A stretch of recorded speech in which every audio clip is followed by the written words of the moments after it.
Bismillahirrahmanirrahim. Assalamualaikum warahmatullahi wabarakatuh. Baiklah, sebelumnya perkenalkan nama saya Delvin Armandani dengan NIM F1Y1200008. Di sini saya akan mempresentasikan yang mana tentang fenomena digital pada mata kuliah komputer dan masyarakat. Nah, di sini saya akan menjelaskan tentang fenomena budaya digital oleh uh, Pak Daniel Arsya, yang mana ini merupakan materi untuk pertemuan uh, di e-learning. Di sini saya akan menjelaskan sedikit ya tentang fenomena budaya digital. Nah,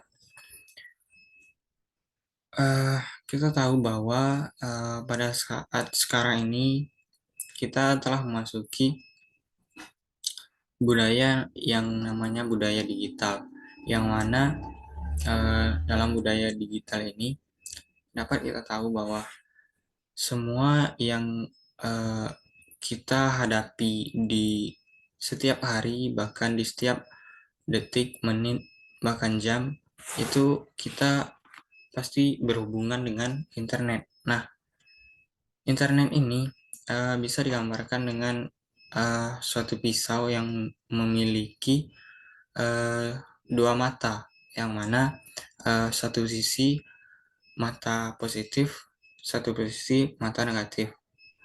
Ini berarti bahwa eh, tergantung dari diri kita sendiri, bagaimana menggunakan suatu internet, bagaimana menggunakan digital dalam keseharian kita. Jika kita menggunakan internet ini lebih ke arah yang positif, maka yang kita dapatkan uh, akan positif pula, ataupun sebaliknya. Jika kita menggunakan internet ini ke yang negatif, maka yang kita dapatkan ke negatif pula. Contohnya seperti misalnya kita menggunakan media internet ini untuk berjualan secara online, untuk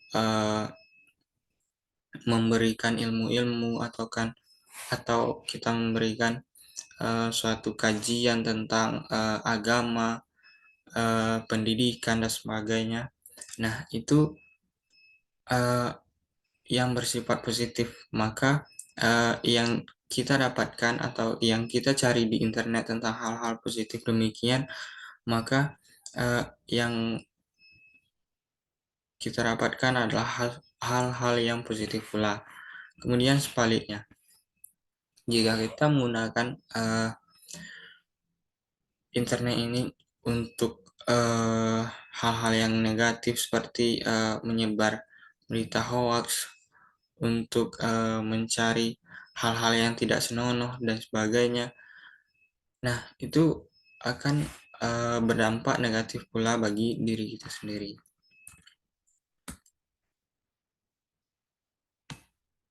Nah, saat kita berbicara tentang internet, pertanyaan pertama yang muncul di sini adalah berapa lama Anda mengakses internet setiap hari. Nah, dari materi ini telah dikatakan bahwa eh, seseorang bisa menggunakan internet 6 jam 30 menit sehari, bahkan bisa lebih dari 6 jam 30 menit, 37 menit ini. Ini dikarenakan uh, seseorang tidak bisa lepas dari internet, baik itu secara uh, individu maupun secara berkelompok. Karena uh, seseorang pasti memiliki suatu keinginan untuk berkomunikasi dengan seseorang walaupun melalui media internet ini. Nah, uh, pengguna penggunaan internet ini dalam setiap hari itu bisa saja lebih dari 6 jam eh, karena contohnya tadi misalnya ada seseorang yang ingin berjualan secara online, secara internet, secara eh, melalui internet begitu, itu bisa saja misalnya pada suatu eh, jam di tengah malam misalnya ada suatu orderan yang masuk. Nah, saat dia berjualan online tersebut. Nah, itu bisa saja mengganggu jam istirahat dia sendiri. Namun eh, itulah kenyataan yang terjadi pada saat sekarang ini. Bahkan hampir semua orang memiliki jam tidur yang tidak teratur untuk sekarang ini karena eh, hal-hal yang demikian tadi yang menyebabkan eh, tidak teraturnya seseorang dalam beristirahat. Bahkan di suatu tengah malam masih ada keinginan atau masih ada berkeinginan untuk belanja misalnya. Kemudian penggunaan teknologi dan internet membentuk cara pengguna berinteraksi, berperilaku, berpikir, dan berkomunikasi dalam lingkungan masyarakat sehingga membentuk budaya digital. Nah, eh, teknologi dan internet ini merupakan suatu hal yang eh, membuat seseorang berinteraksi. Nah, artinya di sini kita bisa berinteraksi melalui hanya dengan internet saja. Contohnya, kita bisa melakukan panggilan suara, panggilan video. Nah, ini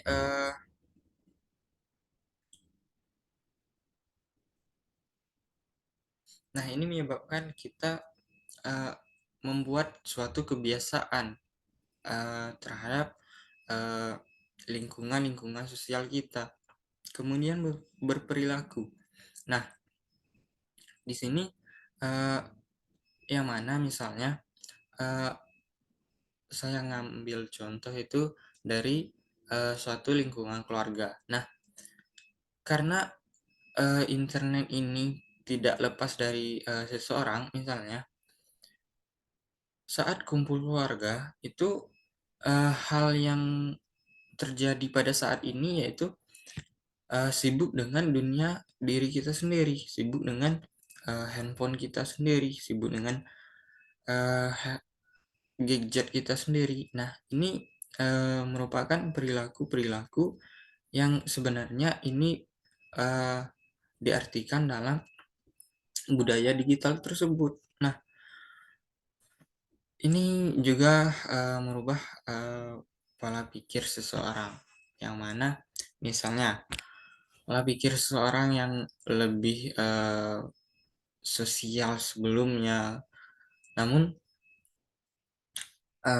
setelah menggunakan internet ini, cara berpikir dan cara berkomunikasi seseorang itu lebih ke menggunakan internetnya, tidak melalui pembicaraan langsung. Nah, ini hal negatif bisa saja terjadi karena uh, seseorang ini tidak menghadapi seseorang langsung. Misalnya, uh, saya ambil contoh itu dari Zoom misalnya. Nah, saat di Zoom itu seseorang berbicara dengan lancar, dengan lantang. Tapi di saat bertemu di suatu ruangan yang secara offline, itu bisa saja berkomunikasi dan berpikirnya itu tidak seperti yang di Zoom. Nah, ini yang disebut dengan budaya digital. Kemudian, apa sih benefit yang bisa kita ambil dari fenomena budaya digital? Nah, Yang pertama yaitu ada informasi dan komunikasi yang cepat dan murah. Saya ambil contoh misalnya saat kita berkomunikasi, bahkan sekarang itu ada yang namanya WhatsApp. WhatsApp kita bisa melakukan teleponan berjam-jam, namun biaya yang kita gunakan itu sangat murah dan juga bisa terhubung dengan cepat. Nah, itu yang disebut dengan informasi dan komunikasi cepat dan murah. Kemudian mobile dan fleksibel. Kemudian ada cashless, networking, dan alternatif. Kemudian ada uh, di disadvantage.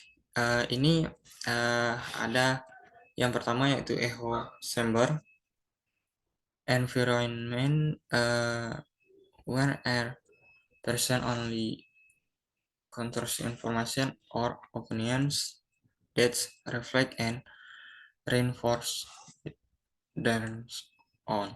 Nah, echo ini artinya kayak seperti uh, secara yang terjadi berulang-ulang. Misalnya, jika kita melakukan pencarian di Instagram, di YouTube maupun di media-media sosial lainnya, saat kita mencari suatu hal yang positif, misalnya kita mencari suatu kajian, suatu pendidikan, nah itu hal yang akan muncul berkali-kali di beranda kita maupun di pencarian kita, itu adalah hal-hal yang demikian pula, seperti kita mencari uh, ceramah misalnya di bidang agama, atau uh, pembelajaran misalnya pembelajaran tentang matematika misalnya, penghitungan penghitungan aljabar, penghitungan statistika dan sebagainya. Nah, itu akan berulang-ulang terjadi dan itu uh, merupakan echo, yaitu hal yang secara terjadi berulang-ulang. Nah, di sini terdapat perbedaan tentang informasi. Yang mana yang pertama yaitu ada misinformasi, yang mana misinformasi ini adalah informasi salah namun tidak sengaja dibuat untuk menyebabkan kekacauan. Nah, misalnya ada suatu berita yang dimana berita ini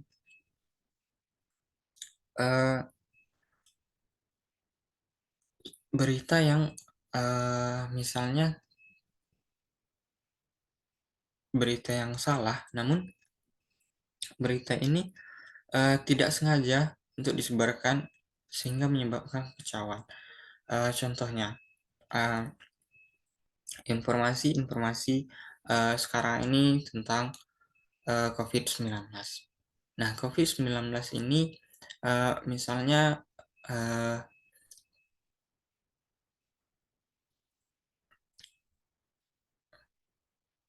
misalnya kita bilang Indonesia merupakan negara yang nomor satu itu mempunyai angka terkena COVID di dunia begitu. Tapi secara fakta itu bukan sesuatu yang fakta. Itu menjadikan suatu pola pikir sehingga menyebabkan sesuatu kekhawatiran terhadap seseorang.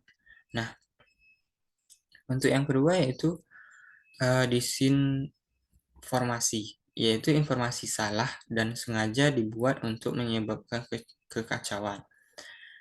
Nah, contohnya yang baru-baru ini viral, misalnya kasus Verdi Sambo. Nah, misalnya ada informasi yang salah tentang Ferdy Sambo ini, namun sengaja dibuat untuk menyebabkan kekacauan. Artinya, suatu informasi eh, tentang Ferdy Sambo ini dibuat secara tidak dengan fakta, namun sengaja disebarkan lagi untuk memecahkan antara pihak yang satu dengan pihak yang lain. Itu. Kemudian yang terakhir tentang informasi yaitu malinformasi. Malinformasi yaitu peristiwa yang benar terjadi namun digunakan untuk menimbulkan kekacauan. Nah, misalnya hal yang benar terjadi di suatu lingkungan ini eh, misalnya merupakan suatu privasi seseorang, misalnya seperti ada pertengkaran, ada pertikaian antara keluarga dengan keluarga ini. Hal ini memang benar-benar terjadi, namun sengaja untuk menimbulkan kekacauan. Nah, itu. Kemudian selanjutnya yaitu ada framing media. Nah, framing media ini merupakan suatu uh, objek di mana objek ini pada sosial media itu bisa saja merupakan bingkai saja. Itu uh, bisa dikatakan yang mana misalnya saat di suatu kenyataannya itu terjadi suatu hal yang positif, namun di saat uh, telah masuk ke media itu bisa saja hal yang negatif. Contohnya seperti pada gambar yang ada di materi ini. Nah, padahal yang dipegang oleh ibu ini itu adalah roti. Nah, sedangkan telah masuk ke media ini seperti ibu ini memegang suatu bom. Nah, kemudian juga dengan bapaknya. Nah, saat pada uh, kenyataannya bapak ini memegang sebuah payung, namun di dalam media bapak ini uh, telah memegang sebuah uh, senjata api. Kemudian juga dengan uh, anak kecil ini. Padahal dia sedang memegang sebuah bola, namun pada uh, media, pada internet dia memegang sebuah uh, suatu bom. Nah, ini yang dimaksud dengan framing media, yang mana suatu yang terjadi pada kenyataan itu tidak sesuai dengan yang ada di media. Nah, kemudian ada disadvantage dalam budaya digital ini. Uh, untuk yang pertama ada cyberbullying. Misalnya, di sini saya mengambil contoh, ada seseorang yang mengupload suatu fotonya, misalnya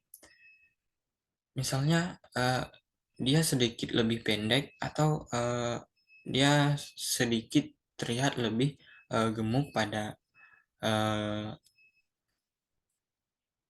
internet. Nah, itu uh, dikomen oleh seorang atau yang disebut dengan netizen ini.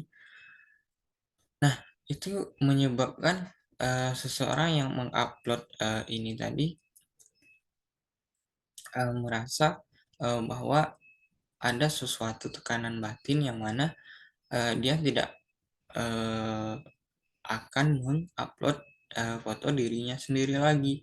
Nah, cyberbullying ini bisa dikatakan suatu kejahatan juga. Namun, kejahatan ini atau bullying yang terjadi di sini itu bullying yang terjadi hanya melalui media internet saja. Nah, misalnya ya, yang saya katakan tadi dari komentar, kemudian eh, disebarkan lagi, kemudian di pihak-pihak lain lagi terjadi lagi eh, pembulian. Nah, akhirnya seseorang yang mengupload fotonya tadi itu merasa tidak nyaman, merasa tidak eh, dihargai. Nah, sehingga dia tidak mau mengupload fotonya lagi. Kemudian selanjutnya di sini singkat saja itu ada hate speech, cybercrime, kemudian ada cyber fraud.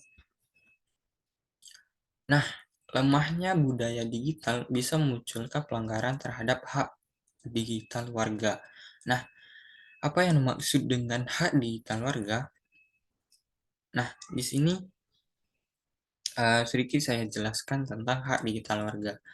Nah, hak digital warga yaitu terbagi menjadi atas tiga. Yang pertama yaitu hak untuk mengakses, yang mana hak untuk mengakses ini adalah kebebasan untuk mengakses suatu internet seperti ketersediaan infrastruktur, kepemilikan dan kontrol layanan penyedia internet kesenjangan digital, kesetaraan akses antar gender, penapisan dan blokir. Nah,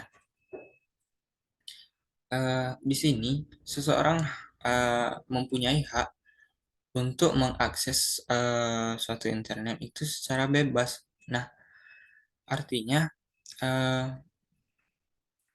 ada hal yang harus dia akses, namun terkadang itu eh, tidak bisa diakses karena adanya suatu pemblokiran. Nah, ini yang dimaksud dengan hak akses. Eh, itu eh, kita balikkan ke hal-hal yang positif. Namun hal-hal yang negatif, misalnya itu diblokir, itu tidak masalah misalnya. Namun hal-hal yang positif itu diblokir, nah itu yang akan menjadi masalah. Sedangkan seseorang ini mempunyai hak untuk mengakses tersebut. Nah, gitu. Kemudian yang kedua yaitu ada hak untuk berekspresi. Nah, jaminan atas keberagaman konten, bebas menyatakan pendapat, dan penggunaan internet dalam menggerakkan masyarakat sipil. Nah, hak untuk berekspresi ini yaitu contohnya saya ambil uh, uh, kita melihat suatu postingan di internet. Nah, kita berhak atas konten tersebut. Misalnya, jika konten tersebut telah diupload di internet, maka kita bisa saja berhak untuk mendapatkan informasi di dalamnya dengan cara kita menyukai hal tersebut, kita bisa melakukan komen positif sehingga hal-hal tersebut bisa kembali lagi ke kita, bisa uh, mendapatkan dampak positif terhadap kita. Nah, untuk hak yang terakhir yaitu hak untuk merasa aman. Hak untuk merasa aman di sini saat seseorang menggunakan suatu internet, suatu media digital, seseorang haruslah merasa aman. Misalnya dari data pribadi mereka. Nah, eh, data pribadi mereka aman. Nah, misalnya eh, di suatu profil ada data-data mereka, ada tanggal lahir mereka, ada tempat lahir mereka, ada tempat lokasi di mana mereka berdomisili. Nah, ini seseorang bisa saja merasa aman tanpa pantauan dari landasan hukum dan perlindungan atas privasi sehingga aman dari penyerangan secara daring. Nah, seseorang mempunyai hak untuk merasa aman. Nah, maka dari itu tadi uh, suatu media digital haruslah mempunyai fitur untuk pengamanan terhadap informasi-informasi penggunanya. Gitu. Nah, selanjutnya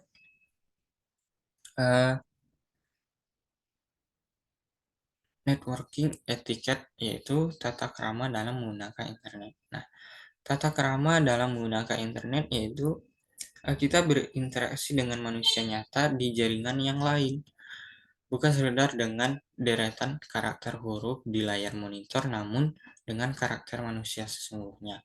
Nah, ini yang disebut dengan etika dalam menggunakan internet. Saat kita menggunakan internet, kita juga harus mempunyai etika, yang mana etika yang kita gunakan dengan seseorang di suatu kenyataan juga harus kita jalani juga di media internet. Kemudian selanjutnya yaitu ada hal yang harus kita lakukan di suatu internet atau hal yang bisa kita lakukan di internet dan hal yang tidak bisa kita lakukan di internet. Nah, yang pertama yaitu cermat dalam memilih emoji. Nah, ini bisa saja misalnya seseorang yang sedang marah namun memiliki emoji yang senyum, menggunakan emoji yang senyum. Nah, itu kan tidak mencerminkan apa yang terjadi pada kenyataannya. Begitu juga dengan sebaliknya. Seseorang yang sedang menangis, sedang bersedih, namun menggunakan emot yang bahagia. Nah, itu tidak sesuai dengan kenyataannya. Kemudian yang kedua yaitu berkomentar dengan sopan. Seperti yang telah saya jelaskan sebelumnya, jika seseorang berkomentar negatif, maka hal tersebut akan berdampak negatif pula. Maka dari itu kita harus berkomentar secara sopan. Kemudian selanjutnya yaitu memposting hal inspiratif yang tidak mengandung sara dan pornografi. Kemudian menghargai hak privasi, mencantum sumber konten, menyebabkan chat pribadi, bisa mengganggu orang lain. Hal yang tidak boleh kita lakukan ini yaitu menyebabkan chat pribadi, menyebarkan chat pribadi, bisa mengganggu orang lain, memproduksi konten hoax, memposting yang belum terkonfirmasi kebenarannya. Nah, indikator pertama kecakapan dalam budaya digital atau digital kultur adalah bagaimana setiap individu menyadari bahwa ketika memasuki era digital secara otomatis dirinya telah menjadi warga negara digital. Nah, selanjutnya negara melindungi kebebasan berekspresi tetapi bebas bukan berarti tanpa batas. Nah, di sini saya menjelaskan sedikit. Misalnya ada suatu negara yang mana negara tersebut memiliki prioritas warga negara yang sangat banyak menggunakan media digital misalnya. Dalam negara tersebut haruslah melindungi kebebasan seseorang yang menggunakan internet tadi bebas berekspresi, tapi dalam mereka melakukan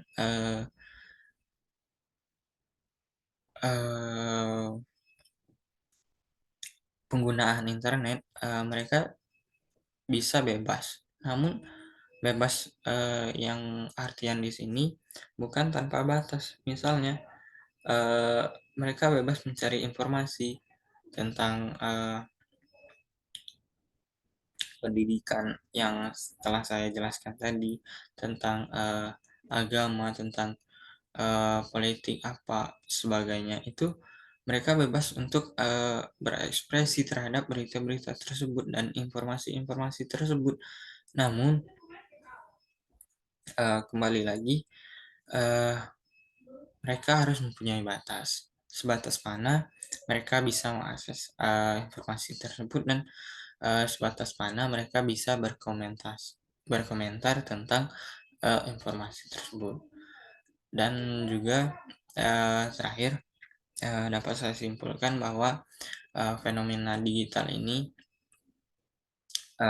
sangat banyak dampaknya bagi kehidupan yang kita jalani pada saat ini. Setelah saya jelaskan di awal tadi bahwa internet ini merupakan suatu hal yang bisa bersifat positif dan juga bisa bersifat negatif. Nah, untuk yang terakhir, mungkin saya mohon maaf jika terdapat kesalahan dalam pengucapan atau kata-kata yang kurang berkenan. Saya mohon maaf. Eh, saya akhiri dan saya ucapkan terima kasih. Wassalamualaikum warahmatullahi wabarakatuh.